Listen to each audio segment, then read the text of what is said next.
This is the Jocko Underground Podcast. Echo Charlie. Yes, sir. And me, Jocko Willink. So, I got a question kind of indirectly, and it was about feeling jealous, which can be a big problem for some people. Yes. And it can be, let's face it, there's all kinds of different jealousy that's floating around. You could be jealous of a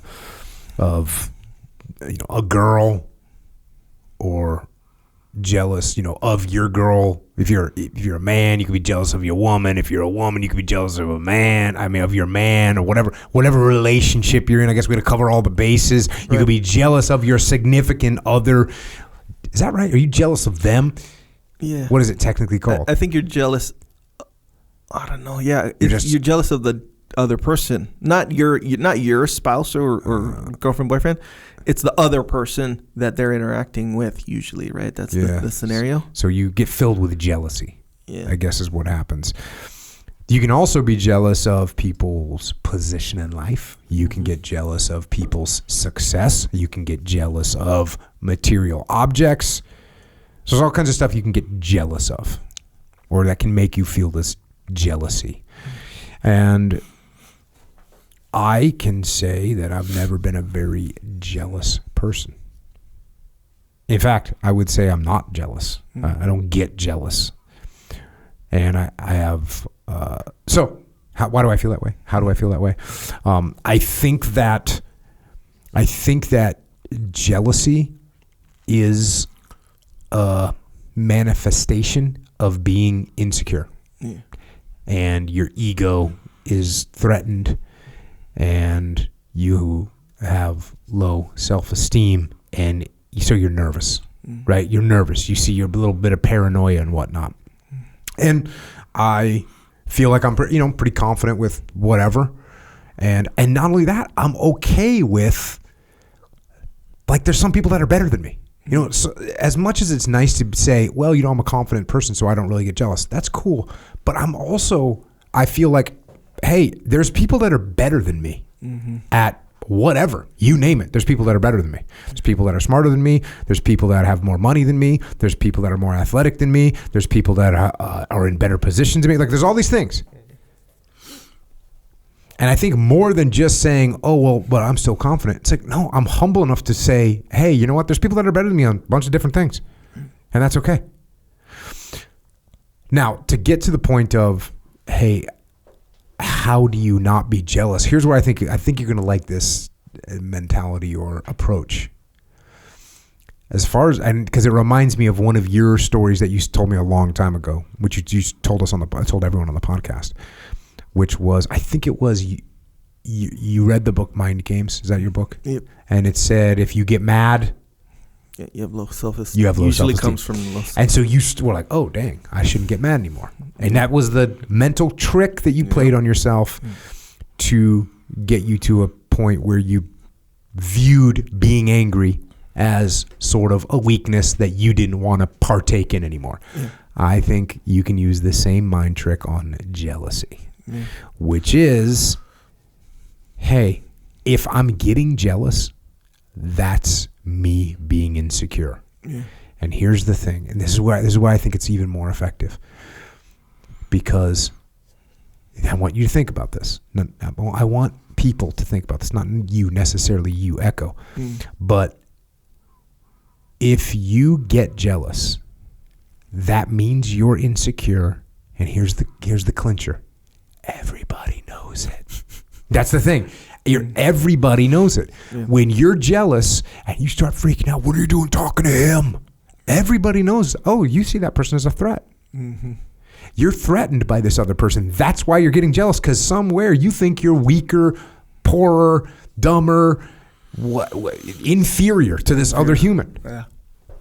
So don't, and then guess what you look like? Guess what your significant other now thinks? Now they think, oh, well, why would he be jealous of this guy? This guy must have something that Jocko doesn't have. Yeah. Instead, don't do that. Don't allow yourself to get in that trap. When you're jealous, it means you're insecure, and everybody can see it. So don't act that way, even if you have to just gut through it. Even if you just have to gut through it, that is 10 times better than saying, "Oh, I don't want you to go talk to that guy right now." Yeah. Hey, man, oh yeah, cool. I'll be over here. Yeah. What? Wait a second. Why aren't you jealous? Oh, I'll tell you why. Because I'm not threatened. You want to go with that guy over there? Cool. Yeah, go ahead. That's cool. I'll be over here. That's fine. That's what I'm saying. So so you can apply this to anything, right? You can apply this to anything. You're at work and someone's trying to butter up to the boss and you're like, wait a second, what are you talking to the boss for? Everybody can see it. And somebody like, yeah, you can talk to the boss all you want, of course. Yeah. Oh, you want to go above me in the chain of command? You want to go check in with the CEO? Cool. Yeah, go ahead. Of course. Go talk to him. Go find out what's going on. Yeah, I have no problem with that. Because I'm secure in my position. The minute I'm like, well, I don't want you talking to him. Everybody can see that now, you don't want to be found out as the weak leader. You don't want anyone talking to the CEO and ratting you out. Why? Because I'm paranoid. Why am I paranoid? Because I'm insecure. Mm-hmm. And here's the key part. Everybody can see it. Everybody can see it. The stupid, what a jackass driving that nice car. Okay. Yeah. Everybody can see it. You think that you're actually fooling someone and thinking you don't like nice cars. Yeah. Everyone can see that you're jealous of the nice car. Everyone can see it. Yeah. So restrain yourself because it's a bad look and it doesn't help you and it puts you in an inferior position in life. It is a bad look, huh? Yeah, like, guys will be like, or people, whatever, they'll be like, what's he compensating for? Like if they have a nice car or a nice whatever, what's he compensating for? Yeah, it's real obvious, yeah. But I guess, okay, so the jealousy, and you kind of brought up a good kind of point there, where if it's with your, let's say, okay, just typical relationship, we'll say your girlfriend, I don't know, and she's talking to like another guy. Is that jealousy technically, or is it just simply insecurity? Well, it can be both. If I'm insecure, I go, hey, Jessica, why are you talking to him right now? Like, you're not only insecure, you're also jealous. Yeah. It's both. Yeah, so insecure. They're intertwined. Yeah. Huh. I'm actually not that mad at certain or insecurity in certain points of a relationship. To me, the relationship part of it gets a little bit more. What are you talking about? Like hard to just switch it on and off for some reason. I don't understand what you mean. Okay, so like expand. If someone's jealous, and I don't know, this just could be my bias, which probably is. I don't know, but if let's say someone's doing better than you in XYZ, I don't know, some activity in life, maybe in their career or something. It's easy to like, okay, if you're feeling some kind of jealousy or whatever, it's easy to switch that off with that kind of stuff. I think it's really easy, I think, for whatever reason. But if you're in a relationship, especially a newer relationship, and you actually really like the person. Yeah. So what you're talking about is the thing that I have to often talk about when it comes to leading teams and leading people compared to leading to your family. Yes. Compared to leading your family. When you're dealing with your family, when you're dealing with the loved one, you got emotions. And the emotions are what you have to try even harder to keep in check. Because you might be a little bit upset with your employee if they do something that they shouldn't have done, but you might be totally irate with your kid if they do something they shouldn't have done. Yeah. So we got to keep our emotions in check. And it's even more so when it comes to this idea of someone, potential partner going with talking to someone else or doing, you got to be even more controlled over your emotions. And here's the thing. Your girlfriend, boyfriend, significant other, they think less of you when you get jealous. Yes. That's what's happening. Yeah, that's true. And if you can do the opposite, it's going to be better for you, and it's going to be better for them, and it's going to be better for the relationship. Yeah. Yeah, fully. And that's obviously true. But it can't, I feel, because, okay, so when you, I don't know, I think it's called pair bonding or something, where when you get in a relationship with somebody, you have like this thing, some chemical reaction, oxytocin or something like this. Oh, yeah. Okay. True story. We will consult the bro science manuals about this. So now you have this,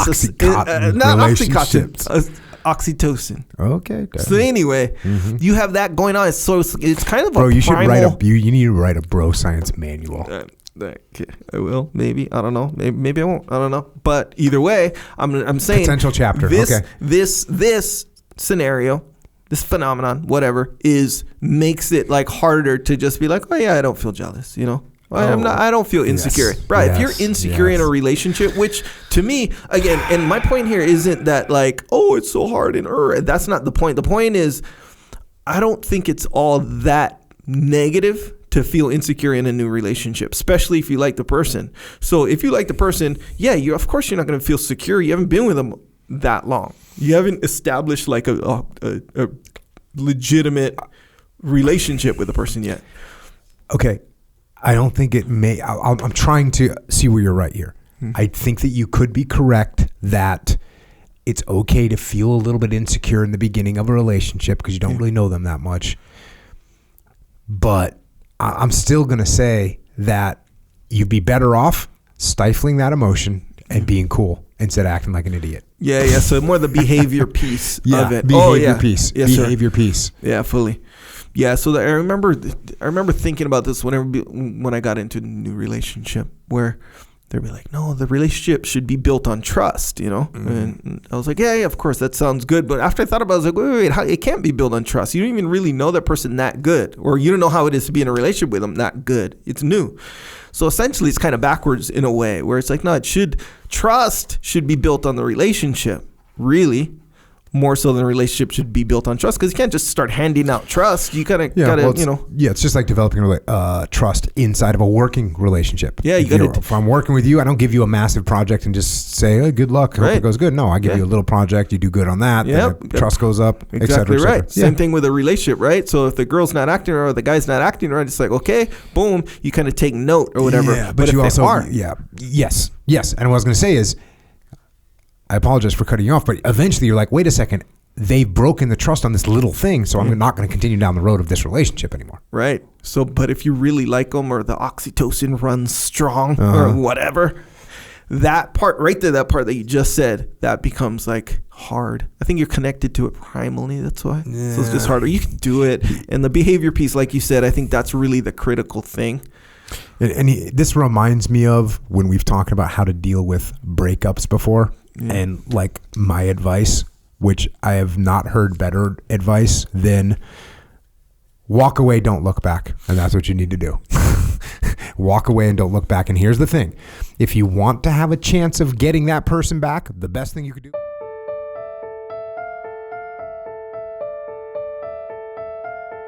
That is a little excerpt of what we are doing on the Jocko Underground podcast. So if you want to continue to listen, go to jockounderground.com and subscribe. And we're doing this to mitigate our reliance on external platforms so we are not subject to their control. And we're doing it so we can give you more control, more interaction, more direct connections, better communications with us, strengthen this legion of troopers that are in the game with us. So thank you. It's jockounderground.com.